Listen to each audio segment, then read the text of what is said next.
This video is one of a series where I'm going to explore what you should consider as you approach the tax year end on the 5th of April. If you are planning to retire soon, then this specific video is for you, as I will be explaining how you can take advantage of the pension tax relief rules to boost your retirement savings. When looking at the pension tax relief rules and making sure that they apply to you, there are two key things I want you to consider. Firstly, are you a relevant UK individual, which for most people this is simply a case of being UK resident. Secondly, do you have relevant UK earnings? If the answer to both of those questions is yes, we then need to look at what can actually be paid and contributed into your pension. If you're making contributions on your own behalf, you can put up to 100% of your relevant earnings, or £3,600, whichever is higher. Examples of what counts as relevant UK earnings are employment income, such as pay, wages, bonuses, overtime, and some commissions. Also included are redundancy payments above £30,000. Most benefits in kind that are taxable, profit-related pay, statutory sick or maternity pay, income from furnished holiday lettings business in the UK or the European Economic Area, and royalties. This isn't an exhaustive list, so get advice if you're unsure. For most people, it's likely that earnings is your only source of relevant income. And for clarity, pension income is not classed as earnings, so cannot be included in the definition of relevant UK earnings. So, back to how much can you contribute? To be clear, if you're earning less than £3,600 a year, that will be the maximum amount you can contribute into your pension. The £3,600 includes the tax relief of 20% that you receive from HMRC. If you're eligible for higher rate tax relief, you need to make a claim via a self-assessment tax return each tax year. When it comes to employer contributions, they don't benefit from the tax relief. The rules are the same if somebody is making a pension contribution on your behalf. They too would be restricted to 100% of your relevant earnings, or the £3,600 if that's higher than your earnings. So it's quite straightforward. 100% of your relevant earnings can be either paid by yourself and by a third party, such as your employer, into your pension. Now, any contributions you make are subject to the annual allowance, which I covered in more detail in another video. So check out the description below for a link to that video. So, in summary, when you're looking at the pension tax relief rules, you can work out what you can contribute.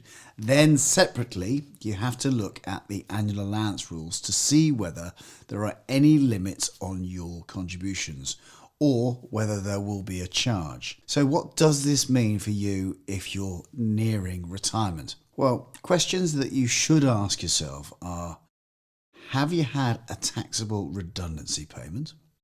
Does this increase your relevant earnings for this year so you can make a greater pension contribution? Or are you going to be made redundant and can negotiate a redundancy sacrifice of the taxable element of your redundancy? Can you access salary sacrifice with your employer's scheme and not only save tax but national insurance too? Have you already retired but still have relevant earnings for this tax year that can be used to make a pension contribution? Or will the relevant earnings be lower perhaps next year as you're phasing into retirement by reducing your hours or perhaps even retiring partway through the next tax year? What impact does this have upon what you can contribute? So we've established that making additional pension contributions as you get closer to retirement is a great way for many to boost the retirement savings. But there's something called pension recycling, and you need to be aware of that. Rules exist that are designed to stop you essentially turbocharging the tax-free cash that you take from your pension when you start to draw down on it, or you start taking income from your pension. You're not allowed to put any tax-free cash that you receive back into your pension and then take a further 25% from that larger pension pot tax-free and put that back into your pension, and so on and so forth. In a nutshell, you can make additional contributions within the tax relief and annual allowance rules, but the source of this funding cannot be the pension commencement lump sum that you receive.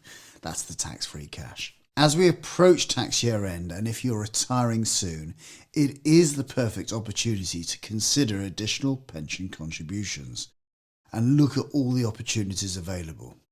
Remember, if you don't fund a pension when you have the relevant UK earnings, once you don't have relevant earnings, you'll be restricted to that £3,600, £3,600 gross going forwards each tax year. The pension tax relief cherry is quite sweet, so it's now the time for one last bite of that tax relief cherry.